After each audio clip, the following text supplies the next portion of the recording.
Good morning, Affton, and welcome to this week's edition of Cougar News. Today is Wednesday, October 26, 2011, and I am Dan Douglas. And I am Narina Nichols. Wait, I think we said that wrong. Let's try that again. Good morning, Affton. I'm Marina Nichols. And I'm Andrew Douglas. Wait, no. I'm Andrew, you're Marina. Ugh, this is so confusing. Everything's confusing. You're right. You know what else is confusing? What?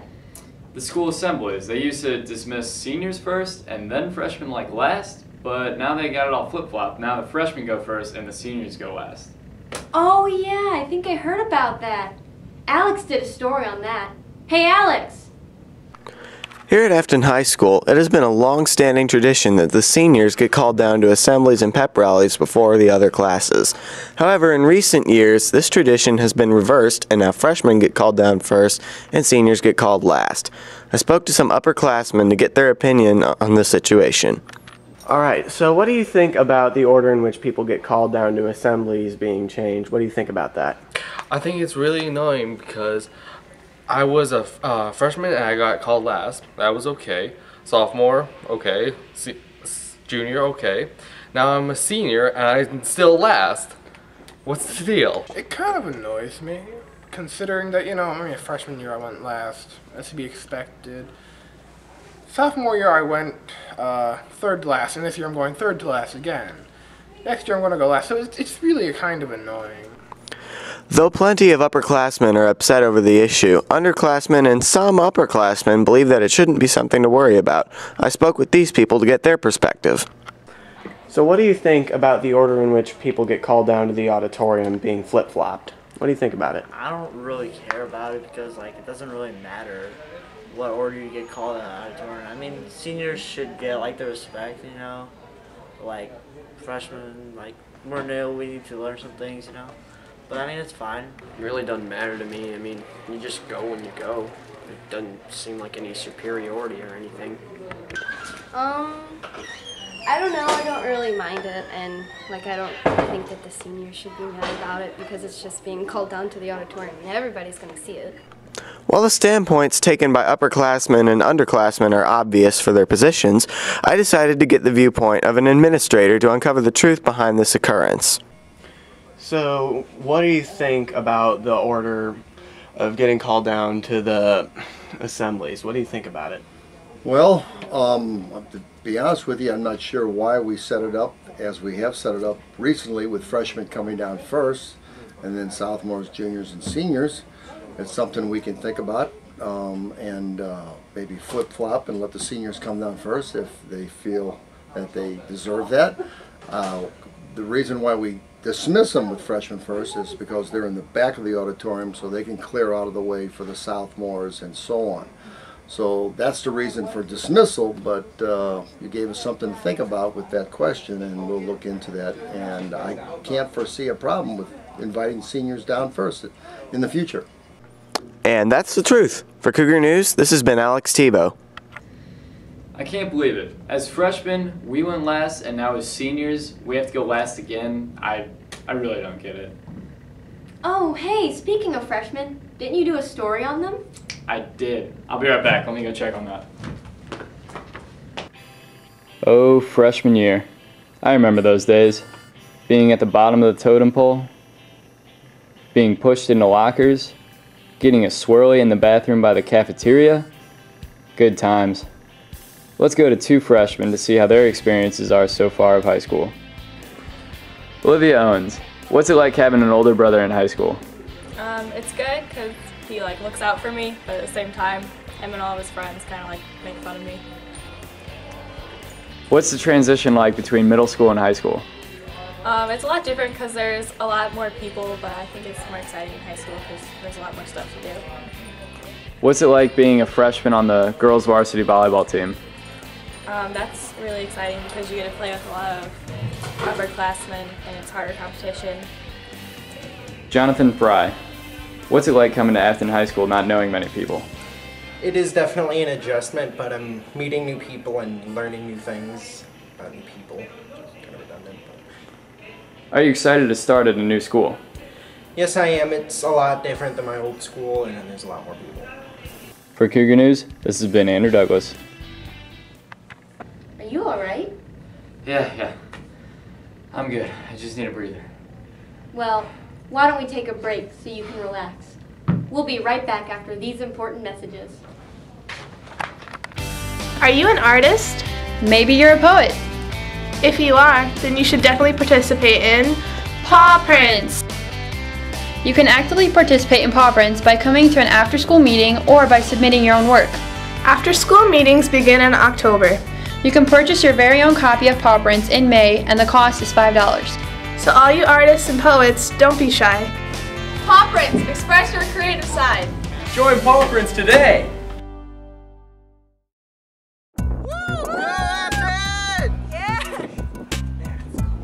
Where'd you guys get the hoodies? We got it from Mr. Turner at the office. It's stylish, it's fuzzy inside, that's the cool thing. You can wear it, you can wear it and be warm. It's awesome. Yeah! Where can I get one? Oh, from Mrs. McDermott.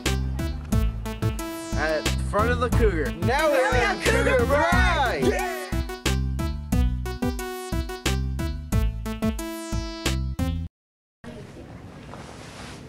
So Marina, just out of curiosity, what do you want to be when you grow up? A teacher, of course. And why is that? Because teachers are awesome. Without teachers, we would all be as dumb as dirt. That's true. Bojan did a story on Teacher of the Week. Let's go to it. Hello, Affton. Are you wondering who this week's Teacher of the Week is? Well, without further ado, this week's Teacher of the Week is Ms. Pacina.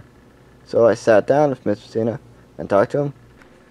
So, Mr. Pacina, how long have you been a teacher? Since 1974. How long have you been teaching in Affton? Since 1981. Okay. Do you enjoy teaching in Affton? I've always felt comfortable in Affton because of the people. Okay. People are like people I know, regular people, not stuck up, not dog meat, just regular good people. Alright. Alright, Mr. Pacina, last question. If there was any advice you would like to put onto the give to the Affton students, what would it be? I'll do it too. School's not here to hurt you, it's here to help you. Just gotta let it.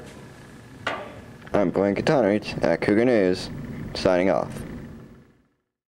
Teachers are so smart and nice. I really hate those stereotypes about them. What stereotypes? You know, the ones that state that all teachers are big and scary, when they're really not. You're right. Teachers aren't scary, but do you know what is scary? What? Fright Fest! Oh yeah! I heard it's gonna be really fun this year. Let's ask Chase. He's the expert. Hey Chase! Halloween is just around the corner, and we all love Halloween. But where's a fun place to hang out that is dedicated to Halloween? Six Flags Fright Fest. From shows to haunted houses and hayrides, they have it all. Even people who try to scare you while you're walking around the park. Hope you like clowns. Some of the shows include Rotten Bros, where danger is their middle name. They juggle knives, swallow fire, walk on glass, and much more. The creepy haunted houses will grab your attention with screams of fear, and don't forget about the hayrides through the creepy monster-infested forest. But don't let it scare you too much, and check it out yourself. For Cougar News, this is Chase DeCliff. Wow, Fright Fest looks like so much fun. I want to go. It does look fun, but we should probably focus on another story. No, let's take a break. I need to cool down from all the excitement of Fright Fest. Alright then, we'll be right back, Affton.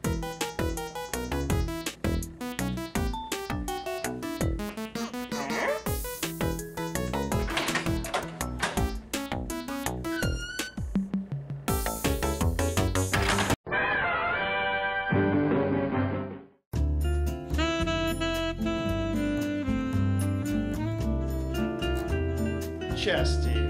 Aw, yeah.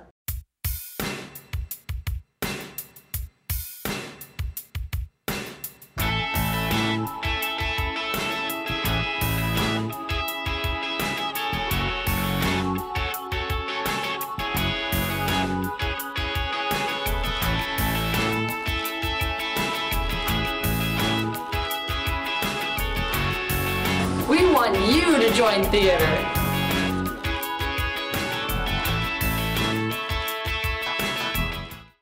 You know, I'm thinking about going to a concert pretty soon. Why? Because I love music.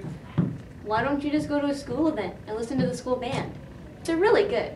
They do have some catchy tunes. Didn't you do a story on them? Why, yes I did.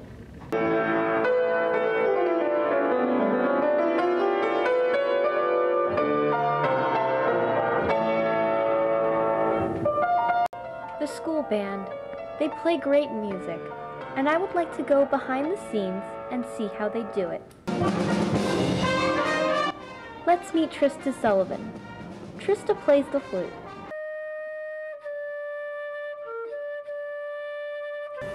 How did you discover that you like playing music and that you're really good at it?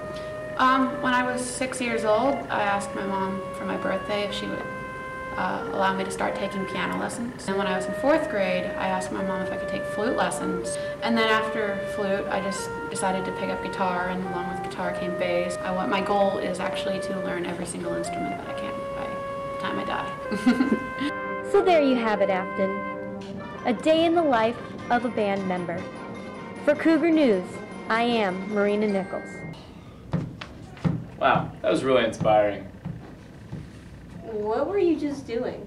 I was playing air guitar. I was just so inspired that I decided to teach myself how to play air guitar. Or air violin, one or the other. Okay. You know, we haven't heard from Christian in a while. Let's see what he's up to. Hey, Christian. Okay, Affton.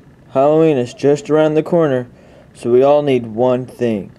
Costumes. But where can I buy an ideal costume, you may ask? Well, you can always go to Target, Walmart, Party City, or you can buy them off the internet. You can find all kinds of costumes on the internet. For Cougar News, this is Christian Westermeer. Thanks, Christian. Let's now go to Amilla. Last year, Affton High School lost 2 of its students, Emily Dryman and Rachel Beckett. This week, Cougar News would like to help remember those students we lost. Hi. Rachel Beckett was a beautiful young woman. She meant a lot to me. I've known her through her older brother, Mike, for probably 6 years. And I watched her grow up, and from afar, from a distance. I didn't really get to know her well until her freshman year in high school, and not really until 2nd semester when I had her in class. And we had the mutual topic of her brother, and who's serving in the Navy overseas, and we talked about different events, and she told me some of her hopes and dreams, you know, what she wanted to do after college, or after high school, before going to college, or if she was going to go. And she wanted to always help other people. That was one of her strengths. And you found out after she was injured that how many people she actually touched. And she had friends in every group, social group, economic group, any kind of group that you wanted to have in school. Whatever you give her, she would make the best out of. And she always put a smile on everyone's face. Yeah. Okay, my first memory about Rachel was in 1st grade. And she was in my class with Miss Hennessy, and I remember we'd have story time every week, and we would read the same book every week. It was something about a duck, and at the end of each page she had to go like quack or something like that. We would laugh every single time, and everyone gets so annoyed because we turn the radio up as loud as we can and just make the most obnoxious noises in the book. She was a very sensitive and very sweet person, and that's the way to remember her. I love to remember her as very loving, and she loved her dog Joey most, and she just loved animals no matter what. What was it like working with Emily? Well, I met Emily for the first time in September when school started, And in the beginning, she was kind of shy. She had never been in theater before, and she was just joining in to see whether she liked it or not. And I found out that she had really a creative side to her. She ended up on the publicity crew, and she ended up designing the display cases for the front of the school, and she added a lot of flair to almost all the publicity that we did. So she started in being shy, but she ended up really producing a lot of things for us. How do you remember her most? Well, I remember her as a very kind person. She would also put in extra time when it was needed without you asking her, and she just generally tried to make everything work. That was what she would do, is try to put everything together. And she would go the extra mile.